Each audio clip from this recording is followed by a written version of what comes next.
Welcome to the Coptic Solidarity's 11th annual conference. The freedom of worship is one of our most fundamental values in the United States, and this has to be shared with our allies. The Coptic Christian struggle is one of the primary examples of this struggle in the Middle East today, and we must end hate speech and the incitement of violence against religious minorities and all peaceful worshipers who practice their faith peacefully. We must work towards a Middle East where Christians, Jews, and Muslims live and coexist peacefully. And you being here today for this day of advocacy with Coptic Solidarity in the U.S. Capitol is a wonderful testament to your stand with this righteous cause. So thank you. So today, and this year actually, our efforts have been focused on the indigenous status of Copts in Egypt.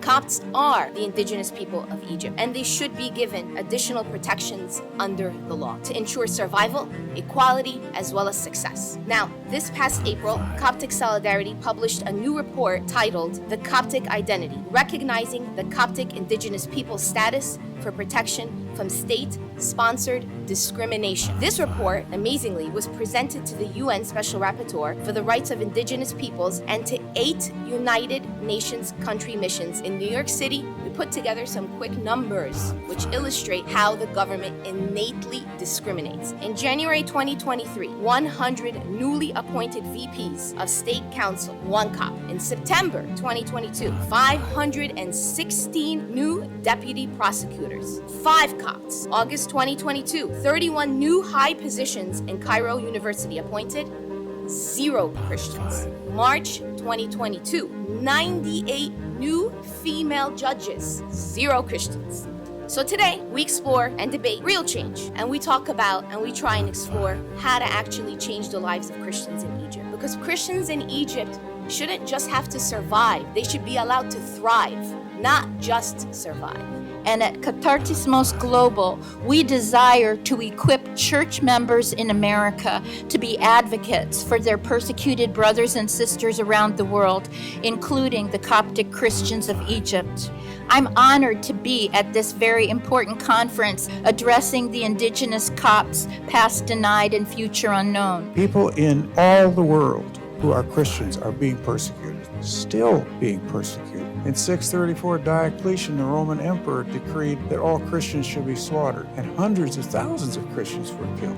When the Arab invaders came into Egypt and conquered Egypt around the end of the 630 AD, 641 AD, they again began persecuting the Christians. They even passed a law. You're still under that law in Egypt. It's never changed. We are surrounded by so great a cloud of witnesses. We are surrounded by Christians who have come down through 2,000 years of persecution and still being persecuted around the world, and we are still supported by the hand of God. Genocide is not an event. It is not something, that happens all of a sudden. It builds up. In fact, one kind of genocide, the genocide scholars recognize, is what we call genocide by attrition. It's slow genocide. And that is, in fact, what Copts are subject to now and have been for centuries. There are 10 million Coptic Christians in Egypt. How many people even know that? That's 1/10 of the Egyptian population. And yet, Copts are systematically discriminated against in Egypt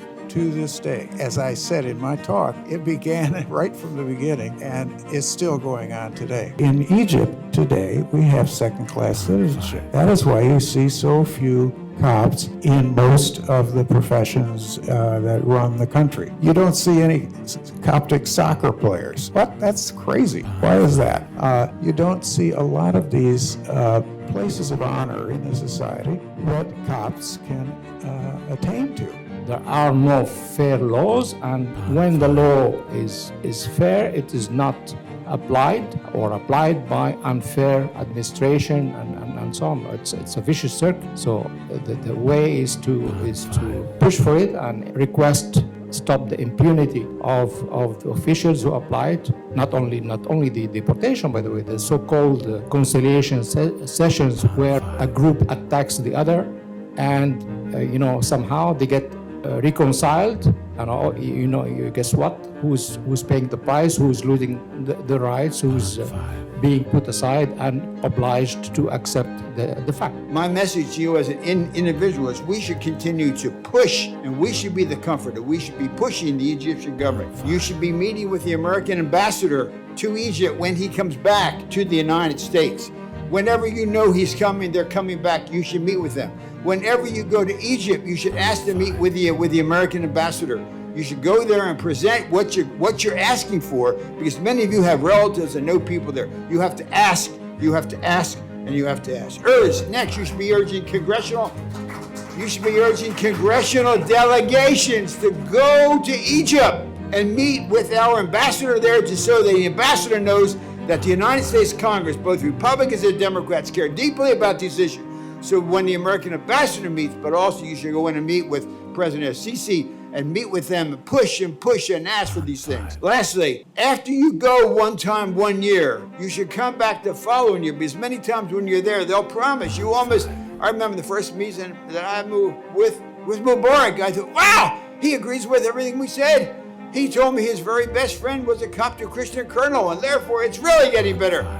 It didn't get any better. It didn't change at all. So you need to have the delegation go back and say, last year when we met, we asked for this, and we asked for this, we asked for this. And keep in mind, we give them $1 billion. $1 billion. This is Senator Bob Menendez, New Jersey's senior senator and chairman of the Senate Foreign Relations Committee. It's an honor to be included in Coptic Solidarity's annual conference. Since my first days in public service nearly 5 decades ago, I've had a strong relationship with the Coptic community of New Jersey and Union City in particular. Ours is a friendship forged over years and decades of working and praying together. I still remember how deeply moved I was by my trip to the Hanging Church in Cairo and my visit with the Pope. It was a reminder that the Coptic language, Coptic culture, and Coptic beliefs have ancient roots that date back to temples and texts that are over 1,000 years old. So I'm grateful for the chance to speak with you about the challenges the global Coptic community faces today. It is especially critical that we shine a light on the plight of the Coptic Christian community in Egypt. As many as 8 million people, approximately 10% of the Egyptian population, are Coptic Christians, the largest Christian population in the Middle East. They are proud Egyptians, so intertwined with their native land that the term Copt comes from the ancient Greek word for Egypt. Yet they go about their daily lives unacknowledged and insufficiently protected by the laws and the government of Egypt, subjected to discrimination. Mob violence has damaged and destroyed churches and left some Copts injured or even dead. A difficult bureaucratic permit process with long wait times is required just for basic repairs to churches, to say nothing of getting approval to build new churches. And we continue to hear disturbing reports of Copts being abducted and forced to convert. It is simply unacceptable when Egyptian authorities do not pursue these crimes. This is not a question of religion, but of abiding by the rule of law. The culprits should be held to account and prosecuted for the violence they inflict on their fellow Egyptians in the Coptic community. Your advocacy remains instrumental in making progress. You helped free Rami Kamal from prison. You pushed authorities to return baby Shenouda to his adoptive and rightful parents. It's time to make sure Coptic Christians in Egypt receive equal treatment as Egyptian citizens. It's time for an independent justice system in Egypt that protects all of its citizens. It's time to allow all faiths to build houses of worship and practice their faith freely without undue administrative burdens. You have my hand in friendship and the power of my office to make sure Copts in Egypt have the same freedom to live their lives as Copts here in New Jersey and across the United States. I said, well, if there's no culture of impunity, then why is religion on your government ID? If you don't care, then maybe that would be a very interesting reform, as we just drop it. If all Egyptians are equal, if they all take their water from the Nile, why not? But you can be assured that we will continue in the House of Representatives to fight for religious tolerance here in Egypt. We'll fight for it here in America first, but we'll fight for it in Egypt, and we'll fight for it wherever people of a minority faith are being persecuted around the world, whether it's in Nigeria or Iran or in China or in Nicaragua. So you have my word on that, and thanks for the invitation to be with you. Thanks for standing firm here, and thanks for being a great partner as we advocate for Coptic solidarity in the House. We have a challenging picture in the state of religious freedom or belief around the world, but I have hope because of groups like this, because of people like you. Your advocacy is what changes lives. It raises laws, it lifts up the name of prisoners, it speaks out against unjust policies and laws, it pushes governments, including the US government, to do the right thing more often. I think we are in a situation in which there's no question the Coptic Christians are in the minority. So that just is. There's no question the Islamic mindset is that you're dhimmis, and that is. That simply is. So one of the things that I am so excited about as well is that Christian Solidarity now has UN Human Rights Council access. It is ECOSOC accredited, which is excellent. We all are. That Coptic Solidarity now has ECOSOC status. We're bringing you this information, right? And we've convinced people who have power in different aspects that that's important information and that something needs to happen about that. And when you've done that enough in different areas through different pressure points, then the country hopefully starts getting nervous about it. This, I think, is very common within the prisoners of conscience. With Rami Kamel, Coptic Solidarity did wonderful advocacy in galvanizing a broad swath of people to keep reminding folks of what he was going through, of the prosecution of the imprisonment. Well, congratulations to Coptic Solidarity on their access to the UN. And we're so grateful that Coptic Solidarity is doing amazing work, and we continue to want to partner and look forward to doing that. God bless you all. The education system in Egypt basically removes anything about Coptic history and Coptic identity. That is also very important. We need to change the laws, like we spoke about earlier. We need to apply the laws that we have. Something that Coptic Solidarity has been working on is promoting affirmative action. That's very important. Affirmative action. Earlier in the day, we spoke about the new numbers for judgeships and high positions in Egypt, and we saw that Christians were capped at basically the max is 2%, 0 to 2% for all prestigious positions in universities, in the judicial system, and we need to get affirmative action to support that equalization where Copts will get at least 10 to 15% of those positions in the judicial system, the parliament, police, state security, public universities, and sports. But if Copts, who are integral, indigenous, and a critical element of Egypt's history, culture, and social fabric are to remain in Egypt, there has to be progress toward these elements of equal citizenship. And there's no silver bullet from the U.S. government in that regard, regrettably. This issue is incredibly important. It is, of course, a religious freedom issue.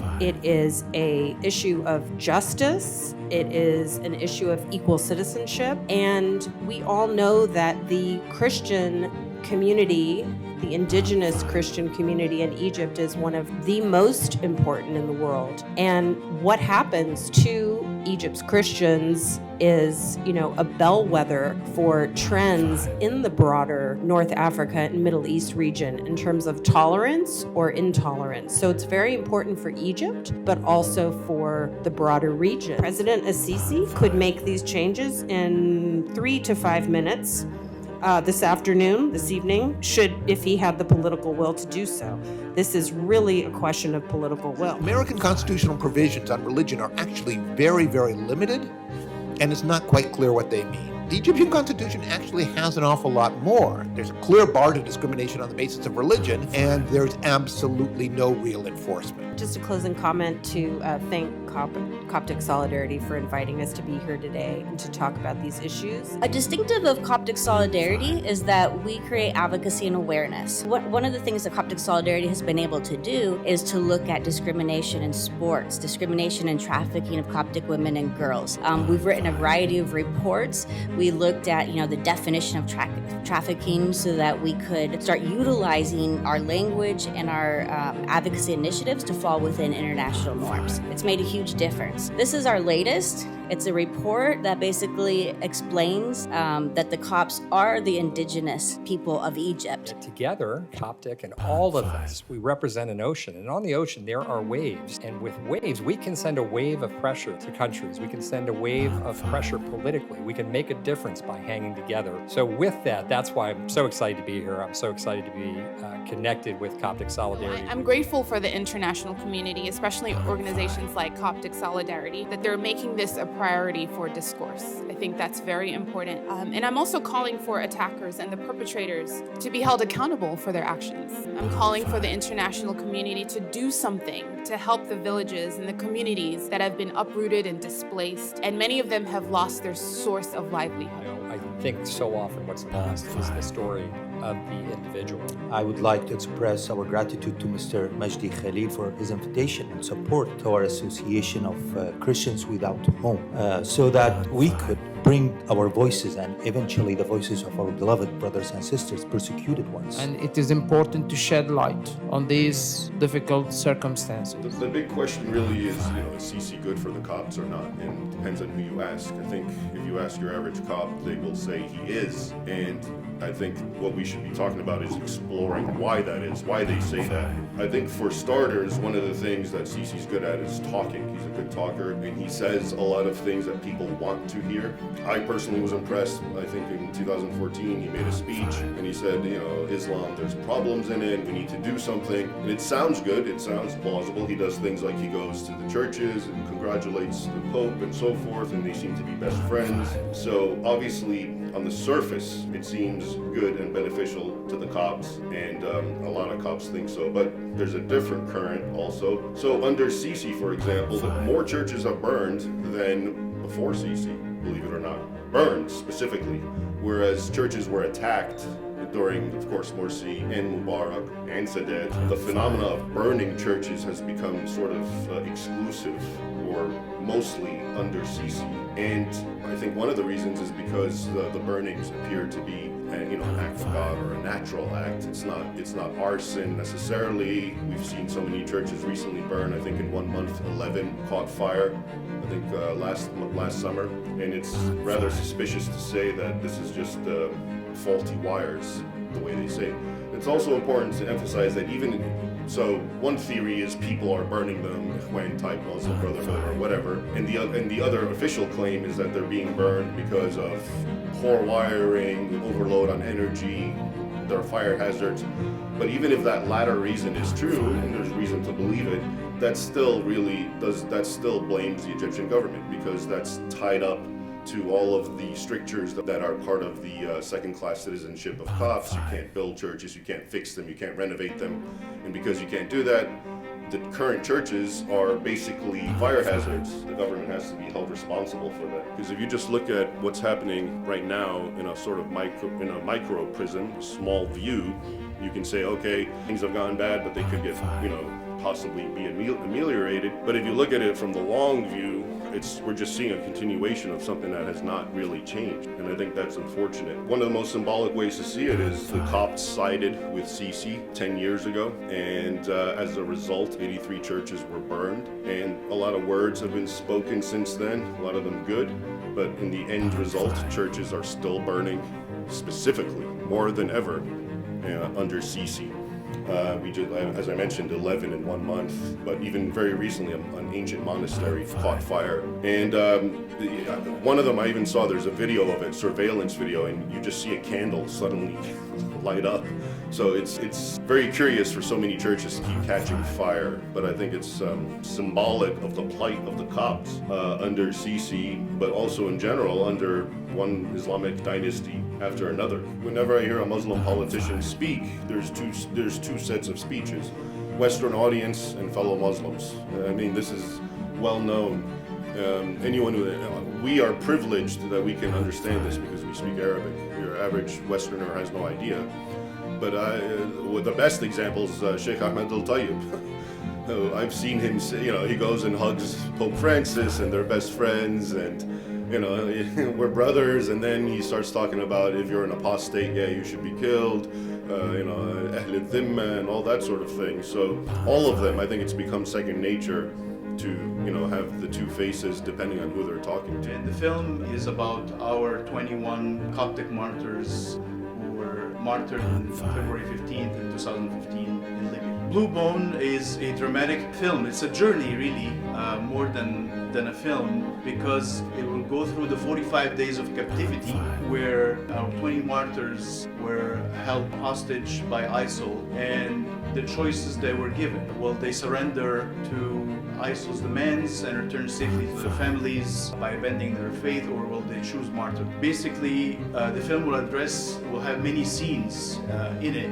It will be an original film that will talk about, first you're going to see these martyrs, the opening of the film, preparing to go home for Christmas to their families. Most of them are young people, ages 20, 21, 25, in their 20s, who have to support their families back home because of poverty, so they couldn't even find work as laymen in Egypt or construction workers. They had to go to Libya.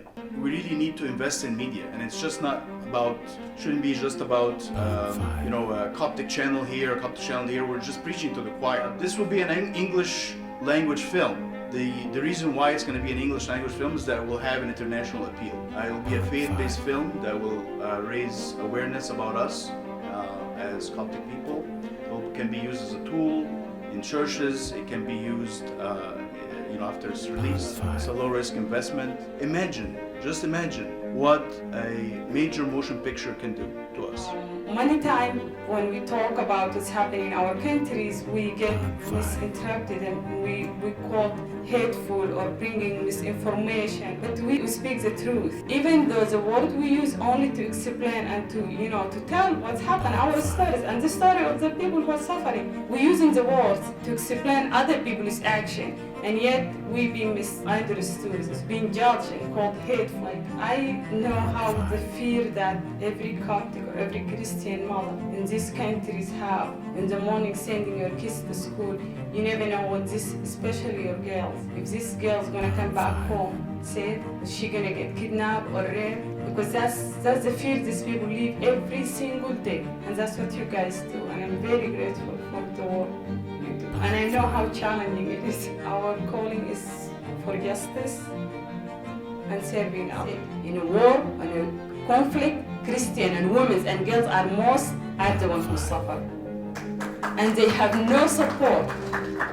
That's true. You're making sure that you're actively using the connections that you have within the organization. You're also increasing participation on the Hill by people that are passionate about your topics. So when you approach a congressman, for example, wanting them to support a certain resolution, you can approach the staffer that you connected to that congressman. So you have that connection. So you're not just giving to the community, you're also expanding your network by putting your own people in those positions. We sometimes have that vision of what we want the Copts to have, but getting that perspective from the second generation that lived here in the United States, that experienced a different life growing up, is sometimes also very hard. I truly believe in the power and the importance and the responsibility of media. And because of that, we're going to be talking today about the narrative, the media narrative in Egypt, which has been accused, and increasingly so, by promoting hate speech, basically anti-Western narrative, and in some cases celebrating terrorism. These are very big claims. We want to see real and independent investigation. We will never give up on putting this call. We want even the press to go and show us picture. This is the least rights we should know. Real investigation about what happened. Egypt needs unbiased media that listen to Copts, respect their rights, and stand with them against the hostile actions. Copts in Egypt need to be respected and represented fairly in government, institutions, civil groups, associations, politics, unions, private sectors. Don't be afraid to tell anyone who will listen about the Coptic Christian story, a story of peace and love. Make the case for the cultural identity of the Copts, its civilization and history. Give a voice to the many Copts who are considered icons in science, in social service, economics, and all aspects of Egyptian life. Like, for instance, Dr. Magdi Yaqub and many others. The real soul and the root of Egypt. Take your place in the story that must now be written. Everything here, brothers and sisters, is about the narrative. The narrative, if you want to have credibility to report, to be a witness that there's a prosecution, then the martyrs who paid their lives, they had the courage. Every one of us has a story, and every one of us will be asked to have the testimony. Because this testimony is our responsibility, and if we want to be really accountable and truthful, we know the truth. Right now, we continue to demand that these conditions make its way to the final budget in Congress, in the House, and in the Senate with more money condition, not just 10% like the last 2 years, and more specific conditions about press freedom, religious freedom, and religious association that can actually force this so-called dialogue ongoing in Egypt to do what they promised to deliver on. Release political prisoners, release human rights and democracy advocates, release journalists who are being held hostages for doing their job. Every single one of us should never give up. We should talk his mind, we should talk the truth, and give the right support to the right people. And we keep doing it. It's going to be a long fight, but we have to do it. We have to go. We are all Copts, and we are all with any oppressed, any persecuted, any uprooted from their land. We are against any discrimination, any oppression, any dictatorship, against expiation and rejection of the other, and any system that does not respect diversity and plurality. Thank you again to everyone, and see you all next year.